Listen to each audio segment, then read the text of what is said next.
It was Thanksgiving, the kind where the house smells like cinnamon and stuffing and fake smiles fill every room. The kind where everything looks perfect on the outside, but the air is tight with tension underneath. I brought a bottle of wine just like I did every year. Same label, same kind. I even wore the soft sweater my mother gave me 3 years ago, the one she said made me look less intense. I smiled, I sat down, I played along, just like always. Dinner was nearly halfway through when it happened. Natalie, my older sister, rose from her chair. Forks paused, glasses stopped midair. Even the sound of Ellie giggling at the kids' table died out. I have something to say, she announced, that signature smile plastered across her face.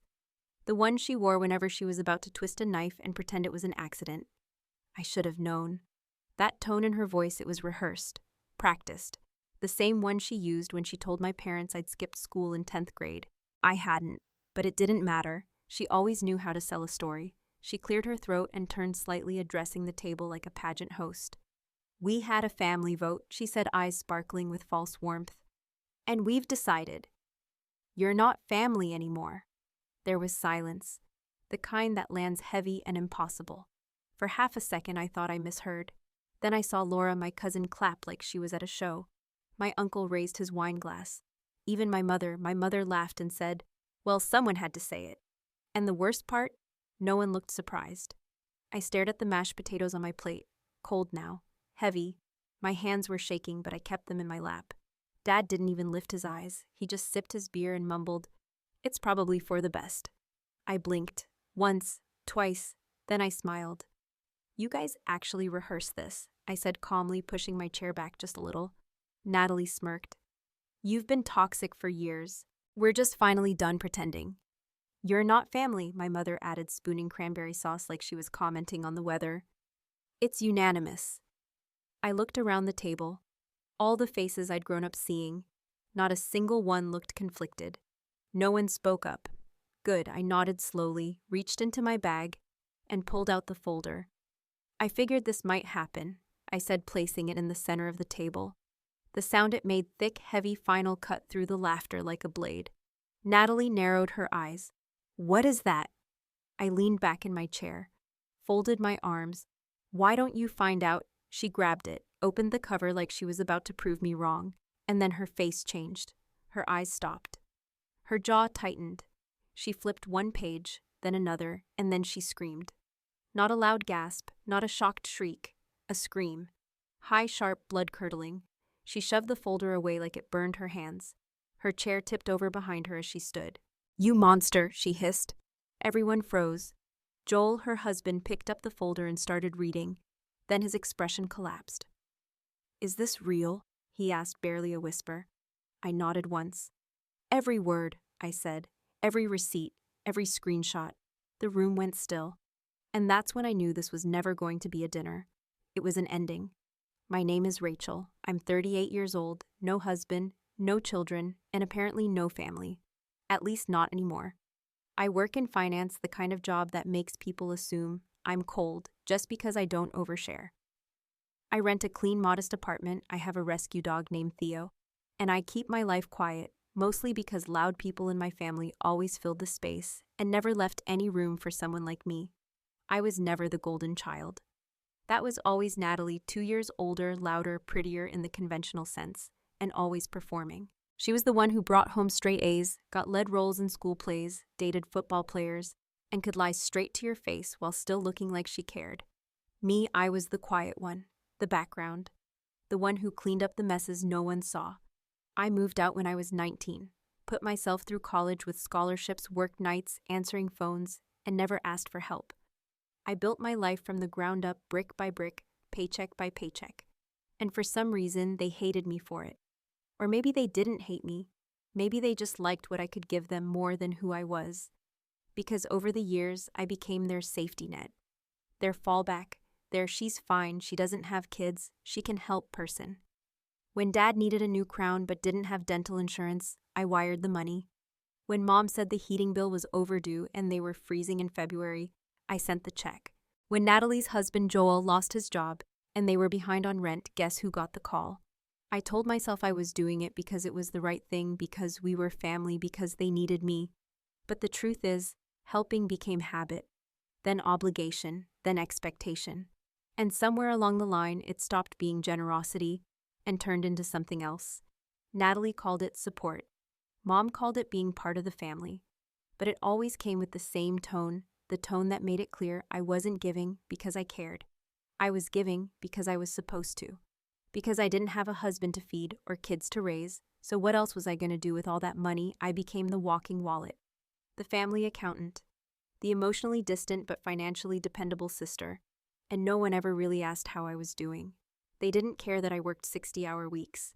That I hadn't taken a real vacation in 5 years. That I spent holidays alone because I was too intense for their new traditions.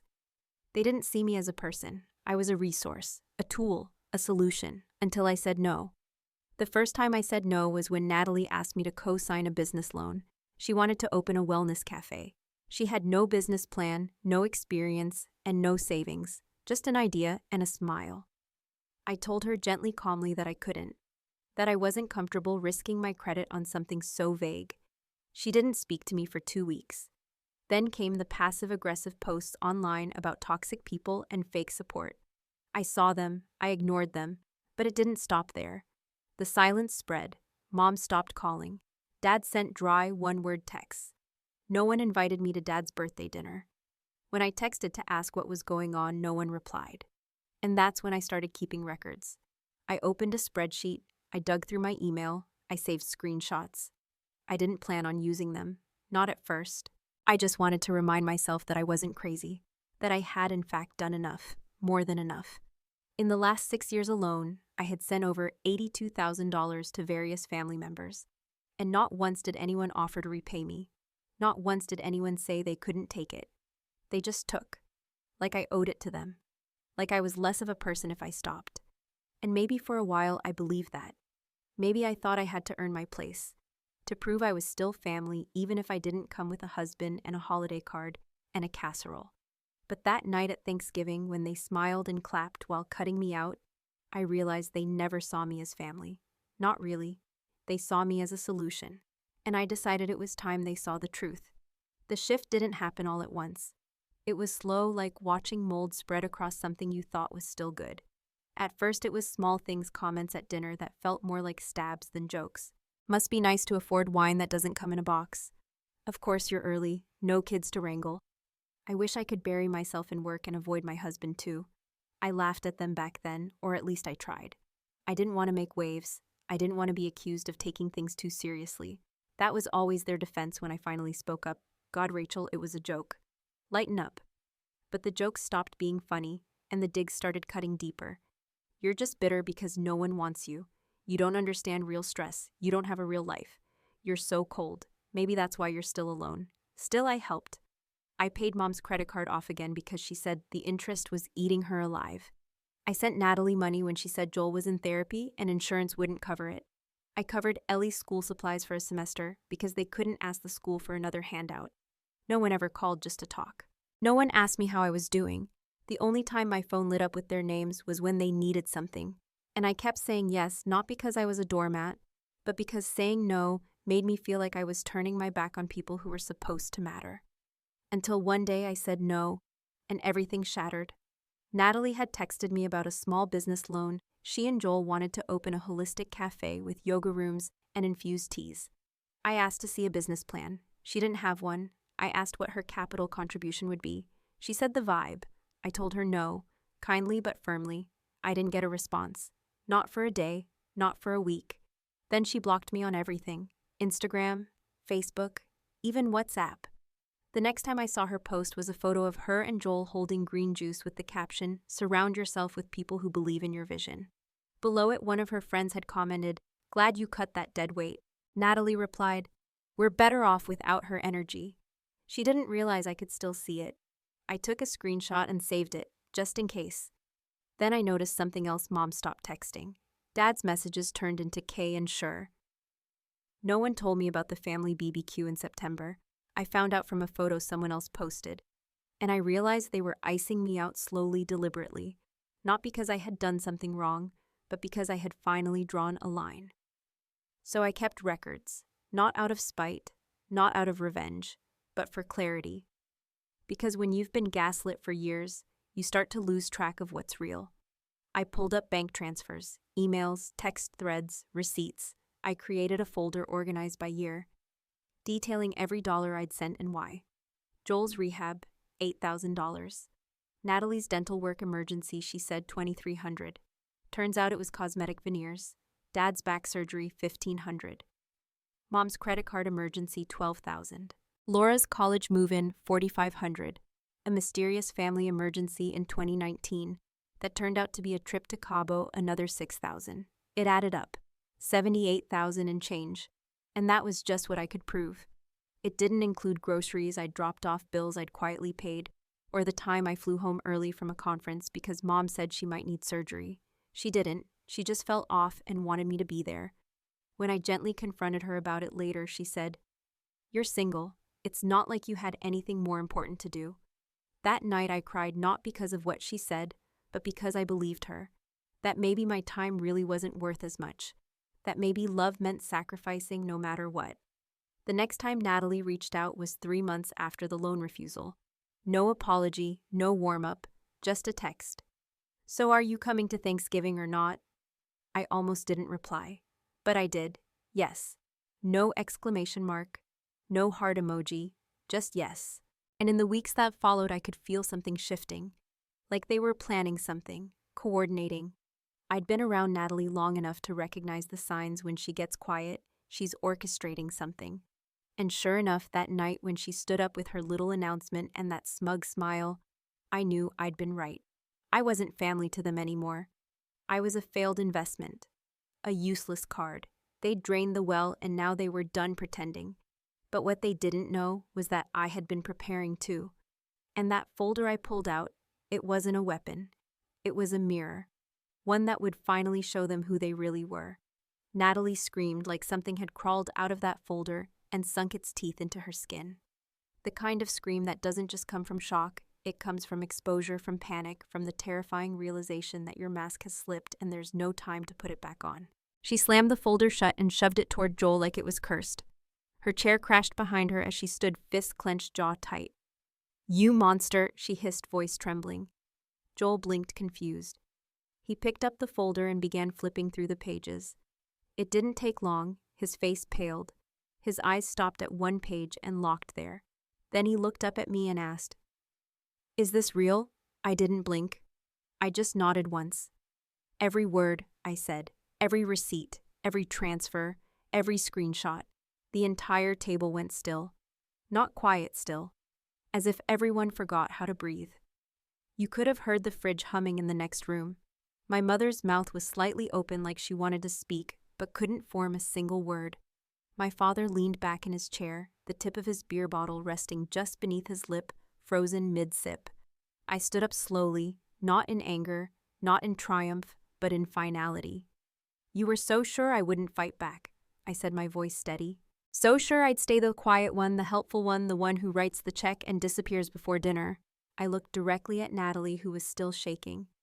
"But your little show ends tonight." Joel was still reading. He flipped another page, then another, and then stopped. His lips parted slightly. "Santa Monica?" he asked, not looking at anyone. Natalie's eyes darted to him wide now. "Don't start," she snapped. But Joel was already focused. 3 nights hotel charges on my credit card. Silence. "Who's Alyssa?" he asked louder now. Natalie turned to him, her face crumbling into something between panic and rage. "This isn't the time," she said. "No," he said, standing. "It's exactly the time. Is it true?" I didn't answer. I didn't need to. He had the receipts in his hands. He had the truth in black and white. Mom tried to cut in, then her voice shaky. "Everyone just calm down. This is getting out of control." I turned to her. "You want calm? Let's talk about how you called me a parasite while cashing the check I sent to keep your power on last December." She blinked fast like the memory stung her eyes. "We were under a lot of stress," she mumbled. "And I was your relief valve," I said, until I stopped playing along. My father finally spoke, barely louder than a murmur. "You're making this into something bigger than it is." I faced him then and my voice dropped. "You knew. You watched it all happen. You heard the jokes, saw the texts. You sat at this table and let them laugh at me while I paid your medical bills, and you never once stood up for me." He didn't reply. Natalie slammed her hand down on the table. "You're just bitter," she snarled. "Because no one needs you anymore." I looked at her calm as glass. "Wrong, I'm not bitter. I'm done," she scoffed. "So what, you come in here with your little folder and your big speech and think that makes you the victim? You're a control freak, Rachel. Always have been." I didn't flinch.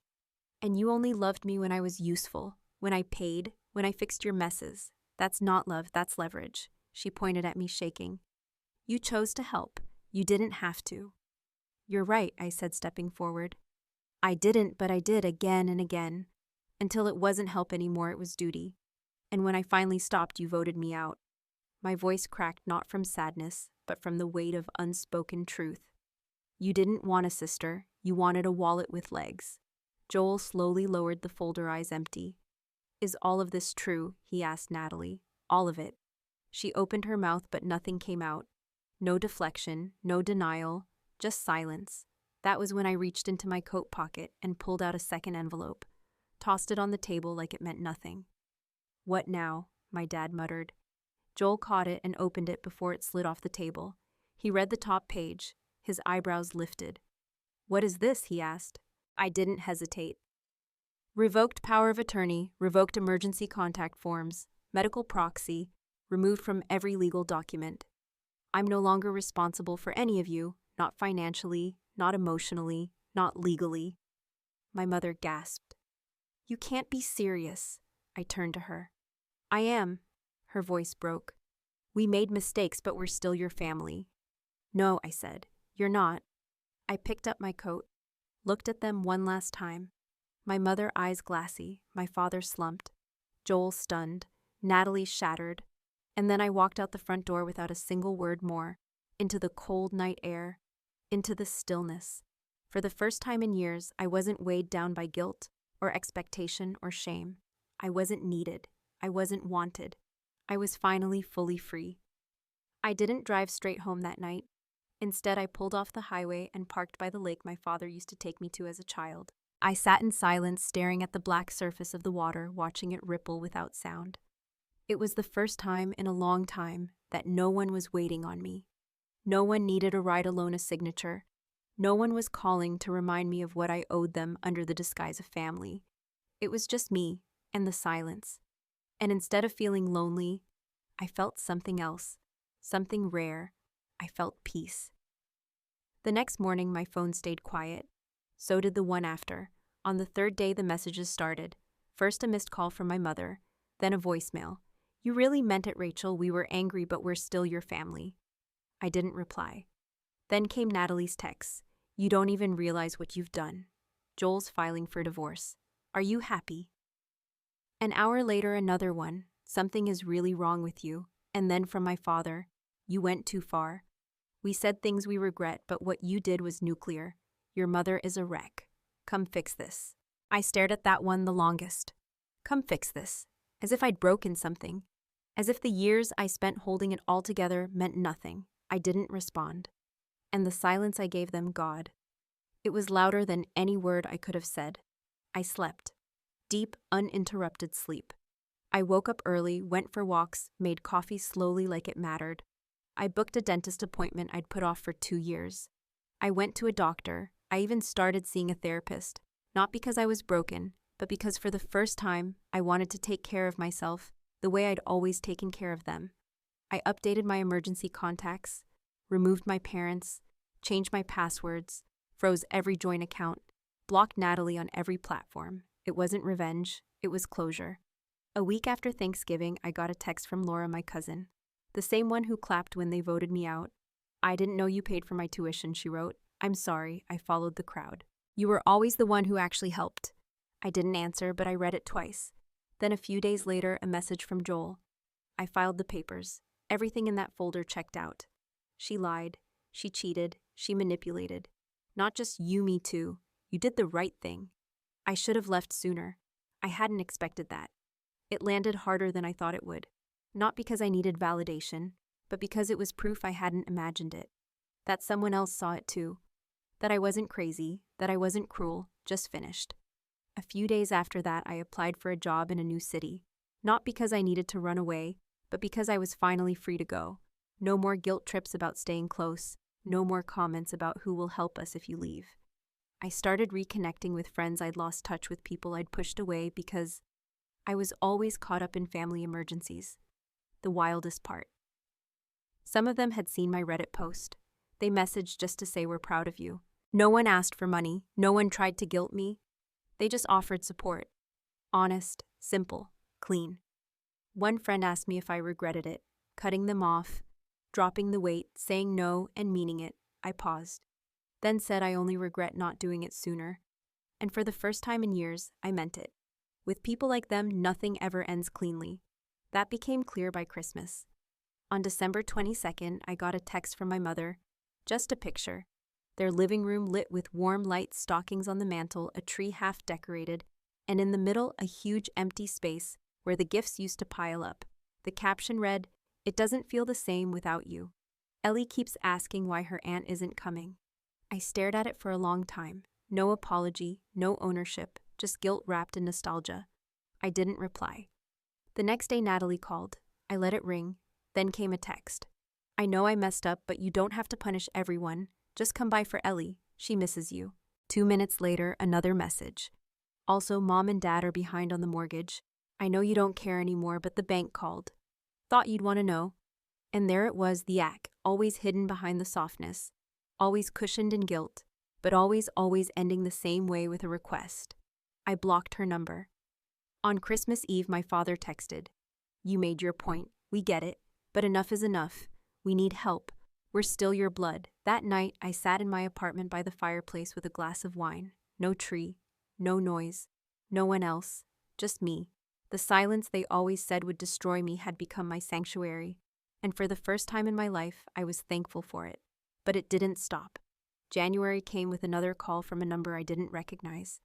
A man's voice said, "Is this Rachel?" I said yes. "I'm calling on behalf of your father. He said you're the executor of the family trust." I replied, "I revoked that. 2 months ago, it's finalized." He paused. "I see. Your father said he couldn't reach you directly and asked me to explore options. They're in a bit of a bind." Of course they were. The ATM was closed. The fallback plan had disappeared. They weren't trying to reconnect. They were trying to regain access. I hung up. No explanations. No emotion. February brought the final straw. A handwritten envelope. No return address, but the handwriting was unmistakable, my mother's. 3 pages, the first one full of regret. "We said things we didn't mean. You've always been the strong one. We leaned on you more than we realized." The second, guilt. "Your father's health is worsening. Natalie is alone. Ellie doesn't understand what happened. She cries when she sees your picture."